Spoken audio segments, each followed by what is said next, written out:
డబ్బు మన పిల్లలకి దాని గురించి ఎలా నేర్పించాలి? అబ్బా! అదొక పెద్ద సవాలే కదండీ! కానీ ఓ చాలా సులభమైన, సరదా పద్ధతి ఒకటుంది. నమ్మండి, అది వాళ్ళ జీవితాన్నే మార్చేయగలదు. ఈరోజు మనం అదేంటో చూద్దాం రండి.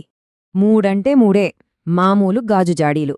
ఇవేంటా పిల్లలకి డబ్బు గురించి లైఫ్ లాంగ్ గుర్తుండిపోయే పాఠం నేర్పించటమేంటా అనిపిస్తోందా? వినడానికి కాస్త ఆశ్చర్యంగా ఉన్నా ఇది అక్షరాలా నిజం. అసలదెలాగో చూసేద్దాం పదండి. అయితే ఈ పద్ధతిలోకి వెళ్లే ముందు అసలు మనం ఒక విషయం గురించి ఆలోచించాలి. చిన్న వయసులోనే డబ్బు గురించి నేర్చుకోవడం అంత అవసరమంటారా? ఎందుకు? చూద్దాం. ఒక్కసారి ఆలోచించండి. ఇప్పుడంతా డిజిటల్ కదా. ఫోన్తో టప్మని కొట్టేస్తాం, కార్డ్తో గీకేస్తాం, డబ్బు కంటికి కనిపించకుండానే మాయమైపోతుంది. మరిలాంటప్పుడు మన పిల్లలకి డబ్బు విలువేంటో ఎలా తెలుస్తుంది? అందుకే వాళ్ళు డబ్బుని కళ్లతో చూసేలా, చేత్తో పట్టుకునేలా చేయటం ఇప్పుడు చాలా చాలా ముఖ్యం. సరే, మరి ఈ సమస్యకి పరిష్కారం ఏంటి? దానికి ఒక అద్భుతమైన, చాలా సింపుల్ సొల్యూషన్ ఉంది. అదే ఈ 3 జాడీల పద్ధతి. చూడ్డానికివి మూడే మూడు జాడీలు, కాని ఒక్కో దాని వెనక ఒక్కో పెద్ద ఉద్దేశముంది. మొదటిది దానం జాడి, అంటే ఇతరులకు సాయం చేసి ఆనందాన్ని పంచుకోవడానికి. రెండోది ఖర్చు జాడి, వాళ్ల చిన్న చిన్న సరదాలు, కోరికలు తీర్చుకోవడానికి. ఇక మూడోది పెట్టుబడి జాడి, వాళ్ల కలలు నిజం చేసుకోవడానికి, భవిష్యత్తును బలంగా కట్టుకోవడానికి. ఓకే, వినడానికి ఇదంతా చాలా బావుంది. కానీ దీన్ని ఆచరణలో ఎలా పెట్టాలి? అసలు కథంతా ఎక్కడ మొదలవుతుందంటే పిల్లలు డబ్బు ఎలా సంపాదిస్తారు అనే దగ్గరే. ఇక్కడ మనం ఒక బేసిక్ రూల్ నేర్పుతున్నామన్నమాట. కష్టపడితేనే డబ్బొస్తుంది. వాళ్ళ వయసుకి తగ్గట్టుగా చిన్న చిన్న పనులు, అంటే వాళ్ళ రూమ్ వాళ్లే క్లీన్ చేసుకోవడం, పుస్తకాలు సర్దుకోవడం లాంటివి. ఇలాంటి పనులు చేసినందుకు ప్రతి వారం వాళ్లకి కొంత పాకెట్ మనీ వస్తుంది. చూసారా, పనికి, ప్రతిఫలానికి మధ్య లింక్ ఎంత చక్కగా అర్థమవుతోందో? సరే, వారం చివర్లో కష్టపడిన డబ్బు చేతికొచ్చింది. ఇప్పుడు అస్సలు మజా మొదలవుతుంది. దాన్ని ఎలా పంచాలి? ఉదాహరణకి ఓ 100 రూపాయలు సంపాదించారనుకుందాం. అందులో 30 రూపాయలు అంటే 30% దానం జాడీలోకి, మరో 30 రూపాయలు ఖర్చు జాడీలోకి, ఇక మిగిలిన 40 రూపాయలు అదేనండి 40% పెట్టుబడి జాడీలోకి వెళ్తాయి. చూసారా, బడ్జెటింగ్ అనే పెద్ద కాన్సెప్ట్ని ఎంత సింపుల్గా పరిచయం చేస్తున్నామో? ఇక్కడ మనం గమనించాల్సిన ముఖ్యమైన విషయమేంటంటే, ఈ సూత్రం డబ్బు గురించి కాదు, ఒక మంచి అలవాటు గురించి.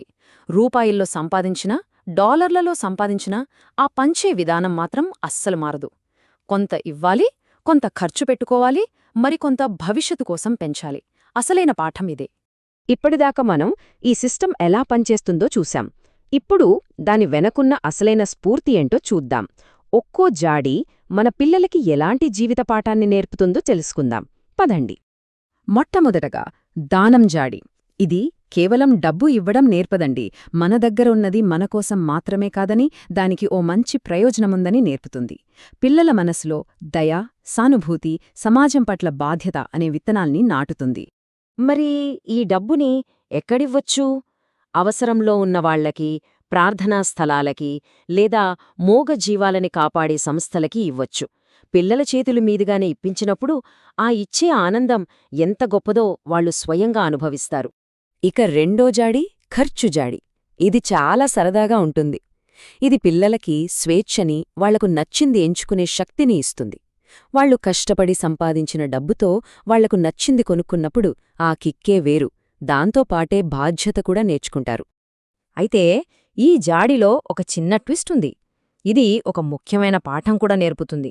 ఏదైనా కొనే ముందు ఒక్క క్షణం ఆగడం, వాళ్లకు వాళ్లే ఒక ప్రశ్న వేసుకునేలా చెయ్యాలి. ఇది నా కోరిక లేక నా అవసరమా అని.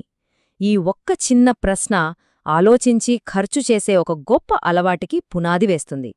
ఇక చివరిది, ఈ మొత్తం సిస్టంలోనే అత్యంత శక్తివంతమైనది పెట్టుబడి జాడి. ఇది కేవలం డబ్బు దాచుకోవడం కాదండి, ఇది డబ్బుతో డబ్బుని ఎలా సంపాదించాలి అనే మ్యాజిక్ని నేర్పుతుంది.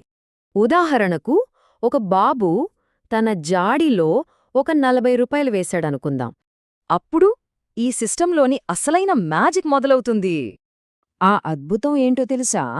మన వంతు సహకారం. ఇక్కడ చూడండి, బాబు 40 రూపాయలు వేస్తే పేరెంట్స్గా మనం దానికి సగం అంటే ఓ 20 రూపాయలు జోడిస్తాం.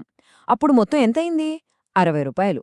దీని ద్వారా వాళ్ళు జీవితంలోనే ఒక అద్భుతమైన పాఠం నేర్చుకుంటారు. అదేంటంటే, మనం నిద్రపోతున్నప్పుడు కూడా మన డబ్బు ఎలా పెరుగుతుంది అనేది. మరి ఈ 3 జాడీలు చివరికి ఏమి నేర్పుతున్నాయి? ఇది కేవలం డబ్బుని మేనేజ్ చేయడం గురించే కాదు, ఒక మంచి జీవితాన్ని ఎలా జీవించాలి అనే దాని గురించి. జీవితాంతం వాళ్లకి తోడుండే 3 అద్భుతమైన అలవాట్లని ఇది నేర్పుతుంది. 1. ఒక మంచి ఉద్దేశంతో ఇవ్వడం. 2. ఆలోచించి ఖర్చు చేయడం. 3. తెలివిగా భవిష్యత్తు కోసం పెంచుకోవడం. ఇంతకంటే గొప్ప బహుమతి మనం మన పిల్లలకి ఇంకేమివ్వగలం? ఈ మొత్తం ఫిలాసఫీని ఒక్క వాక్యంలో చెప్పాలంటే, ముందు సంపాదించడం నేర్చుకోండి, ఆ తర్వాత ఇవ్వడం, ఆస్వాదించడం, మరి దాన్ని పెంచడం నేర్చుకోండి. ఈ 3 జాడీలు నేర్పేది కూడా సరిగ్గా ఇదే. కాబట్టి చివరిగా మన ముందున్న ప్రశ్న ఒకటే. ఇంత సింపుల్గా ఉండే ఈ పాఠాల ద్వారా మన పిల్లల బంగారు భవిష్యత్తుకు మనం ఎలాంటి బలమైన పునాది వేయగలం? ఆలోచించండి.